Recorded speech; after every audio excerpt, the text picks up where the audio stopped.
सोचा कि ये पागल तो नहीं है। दिमागी इलाज करने वाला एक बहुत चोटी का लाहौर में एक मुसलमान डॉक्टर था और सबसे ऊंचा जिसका नाम था। उनके दोस्तों ने राजी कर लिया उस डॉक्टर के पास चलने के लिए। स्वामी राम चल दिए। अब बुखार हो तो थर्मामीटर लगाया जाता है। अब जो दिमागी मरीज होते हैं उन्हें पहले बातचीत की जाती है। जैसे ही वो पास में बैठे तो जो दोस्त था उनका, उन्होंने परिचय दिया कि ये मेरे दोस्त कॉलेज में प्रोफेसर हैं और बड़े अच्छे ऊंचे विचारों के हैं। परिचय दिया तो डॉक्टर ने उनसे पूछा कि आपका नाम? उसने कहा राम। और ऐसे हौसले से कहा। डॉक्टर ने दोबारा फिर पूछा कि आपका नाम? कहता राम। तीसरी बार फिर पूछा कि आपका नाम? उन्होंने कहा राम। 3 बार जब सवाल का जवाब एक ही दिया, इसके बाद स्वामी राम तीर्थ ने डॉक्टर से पूछा और आपका नाम? डॉक्टर ने कहा खुदा दाद। स्वामी राम कहने लगे नीचे का हिस्सा काट दीजिए, फिर तुम और हम खुदा दाद। जैसे हमारे यहाँ नाम लिखते हैं ना, राम प्रसाद, राम का प्रसाद। खुदा दाद का अर्थ भी यही होता है, खुदा का प्रसाद। स्वामी राम कहने लगे नीचे का काट दीजिए, मैं भी राम हूं और तुम भी राम हो। वो डॉक्टर कहने लगा, फिलॉसफी की बात थी। डॉक्टर भी बड़ा फिलॉसफर था। डॉक्टर कहने लगा अरे अगर ये पागल है तो दुनिया में कोई समझदार है ही नहीं, ले जाओ। जो एक चुटकी में बात को समझता है। स्वामी राम कहते हैं राम। मेरे शरीर की नाम की क्या बात करते हो? राम, एक ही राम। सबके घट में सब घट मेरा साइया। कबीर ने कहा सब घट मेरा साइया, सुनी सेज ना कोई, बलिहारी ता घट की जा घट प्रगट हो। सब घट मेरा साइया, वो परमात्मा सबके घट में, सुनी सेज ना कोई हृदय खाली नहीं है।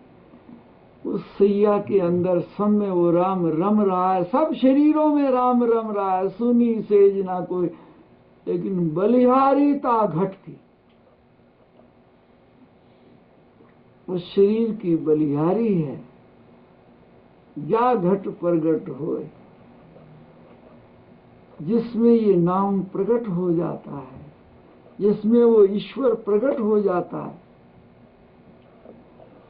दुनिया की दौड़ एक दौड़ है, परमात्मा की दौड़ एक दूसरी दौड़ है। दुनिया की दौड़ भी दिमाग के सहारे चलती है, परमात्मा की दौड़ भी दिमाग के सहारे चलती है। जब दिमाग में आ गया कि दुनिया ही दुनिया है, बस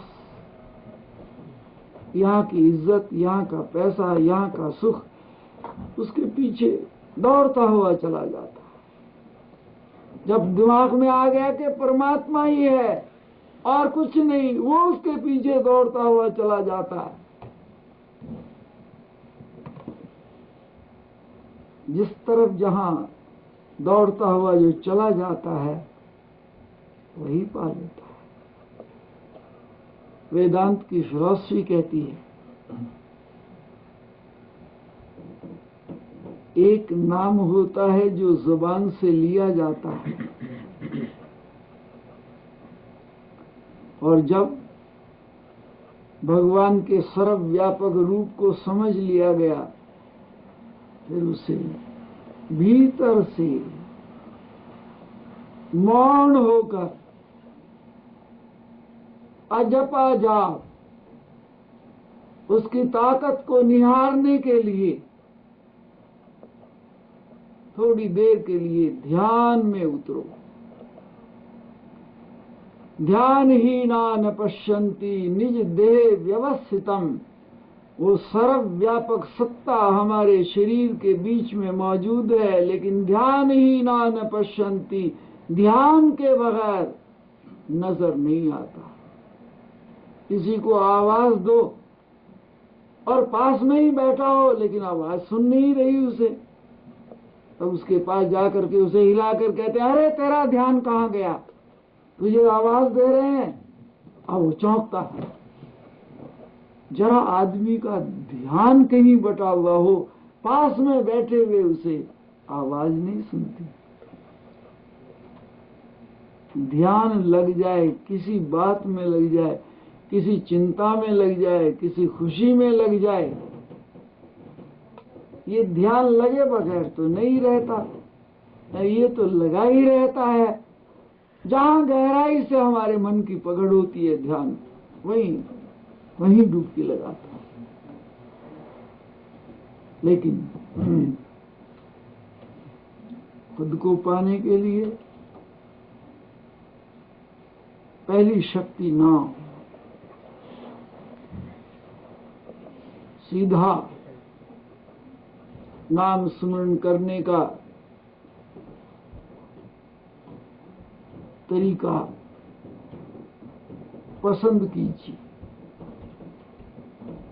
और उसे जीवन में जैसे और बहुत सारे काम है उसके साथ उसे जोड़ लीजिए।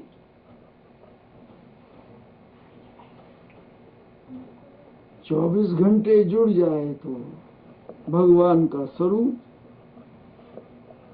लेकिन सोते उठते बैठते खाते पीते काम करते जब याद आ जाए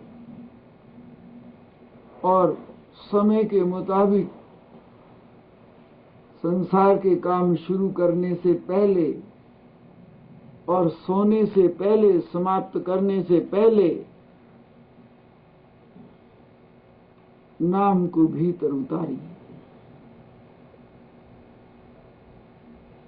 अच्छा तरीका ये है कि चौकड़ी लगाकर बैठ जाइए। जैसे आप अगर इधर तिधर बैठे हैं तो चौकड़ी लगाकर बैठ जाइए, हाथ को ढीला कर दीजिए, सारे जिस्म को, और ध्यान रहे हमारे ये जो श्वास की धमनियां हैं, ये भीतर से बाहर और बाहर से भीतर के संसार को खींच करके बाहर से भीतर ले जाती है और भीतर के संसार को लेकर के बाहर आती है। सामान्यतः ये जीने का एक श्वास तरीका है, लेकिन योग के अंदर इस श्वास लेना और छोड़ने की प्रक्रिया को सबसे बड़ा महत्व दिया जाता है। कबीर ने कहा, रे श्वासा खाली जात है, 3 लोक का मोल, कहना था सो कह दिया और क्या बजाऊं ढोल। श्वास केवल खाली शरीर को जिंदा रहने का साधन नहीं है। भगवान का नाम लेने के लिए सावधानी से चौकड़ी लगाकर शरीर को ढीला करके बैठ जाए। अगर शरीर ऐसी अवस्था में है कि चौकड़ी लगाने के स्थिति में नहीं, तो जिस स्थिति में भी बैठ सकते हो बैठ जाइए। बैठ भी नहीं सकते तो बिल्कुल सीधा एकदम लेट जाइए और दोनों हाथ जिस्म के साथ छू करके पैरों के साथ लंबे कर दीजिए। और फिर जैसे कार स्टार्ट करने के लिए, कहीं जाने के लिए पहले सब कुछ देखा जाता है, इसमें सब ठीक ठाक है। सबसे पहले नाम की साधना के लिए हमारा जो श्वास है, भीतर से इसको बाहर फेंकी और दोनों नाक के द्वारा इस तरह से कि पेट अंदर चला जाए, श्वास बाहर निकल जाए, और दोनों नाक के नथनों से इस तरह से श्वास बाहर फेंकिए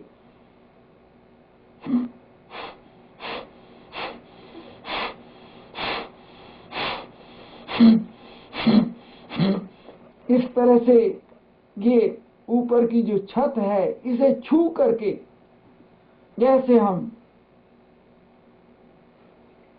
खाना खाने के 3 घंटे बाद या प्रातःकाल भोजन करने से पहले एक बार हमारा श्वास, 2 बार, 4 बार, और कभी जब आदमी बहुत परेशान हो उस वक्त हम अपने इन श्वासों को, पेट को भीतर करके 10-5 बार अपने श्वास को बाहर फेंकिए।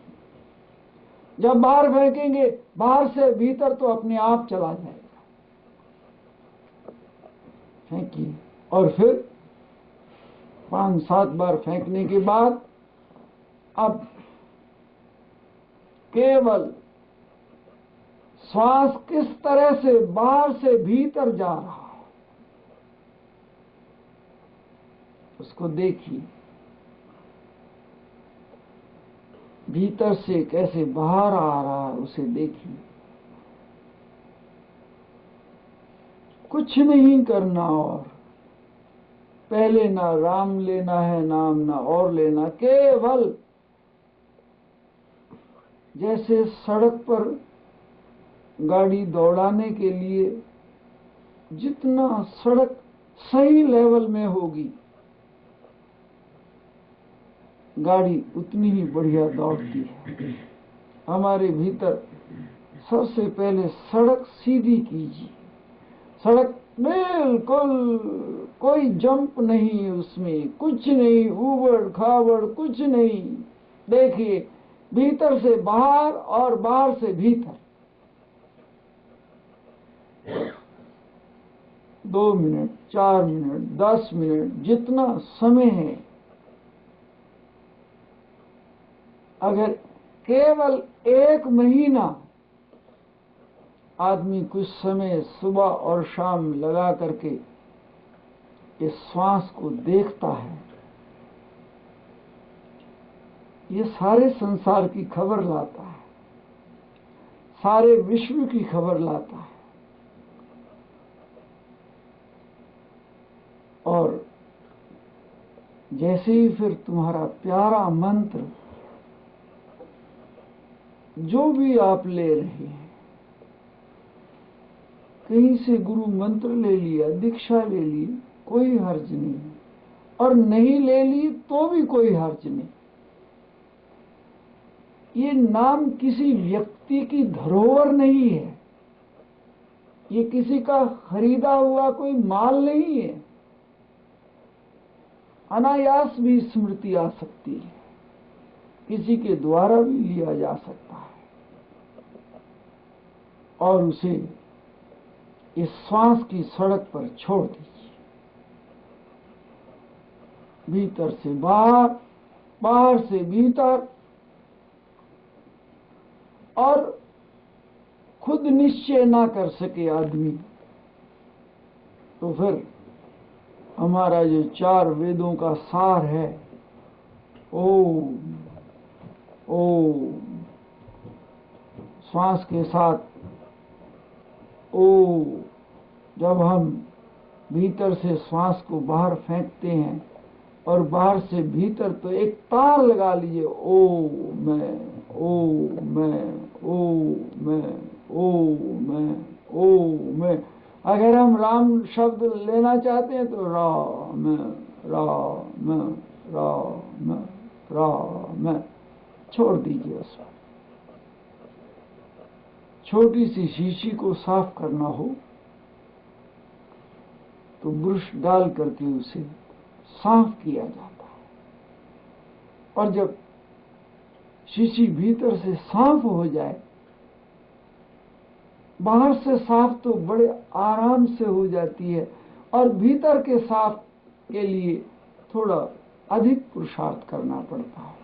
ये जो श्वास है, ये हमारा सारा शरीर है, एक शीशी की तरह से है, और ये जो श्वास है ये एक ब्रश की तरह से, और जैसे ब्रश में साबुन आदि चीज लगा दी जाती है, और ये जो भगवान का नाम है ये है, उस पर वो लेप साबुन आदि, जिससे भीतर से साफ। कहा जाता है कि मन साफ तेरा है तो घर, और कहीं जाने की जरूरत नहीं है, कहीं भटकने की जरूरत नहीं है। तेरे पूजन को भगवान बना मन मंदिर आलीशान, मन एव मनुष्या नाम कारण बंद मोक्ष हो। ये हमारा मन का मंदिर, जिसमें सब मंदिर इसमें बसते हैं। बाहर जो हम मंदिर की मूर्ति विराजमान करते हैं, वो तो एक समझाने के लिए कि जो बाहर ठाकुर हमने विराजमान किए हैं, यही ठाकुर हमारे भीतर मौजूद है। जैसे बालक को पहली क्लास की पुस्तक पढ़ाने के लिए उसे आकार दिया जाता है, जो वो चीज देखता है, फिर उसका नाम समझाया जाता है कि इसका ये नाम है। ठीक इसी तरह से मंदिर की मूर्ति विराजमान, ये हमारे भीतर देखिए, भीतर श्वास के साथ नाम का ऐसा तालमेल।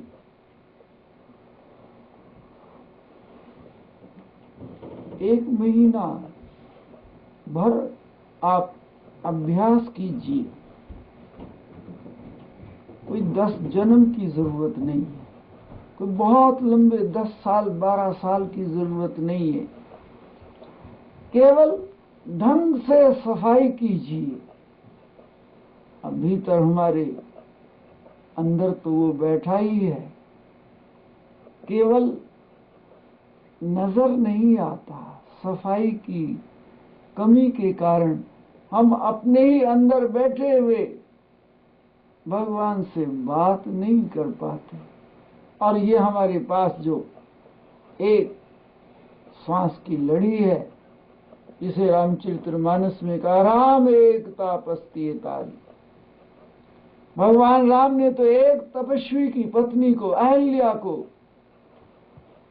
उद्धार किया, लेकिन ये जो भगवान का नाम है, जैसे ही श्वास के साथ छोड़ दिया जाता है, ये सब बंधनों से मुक्त करता है।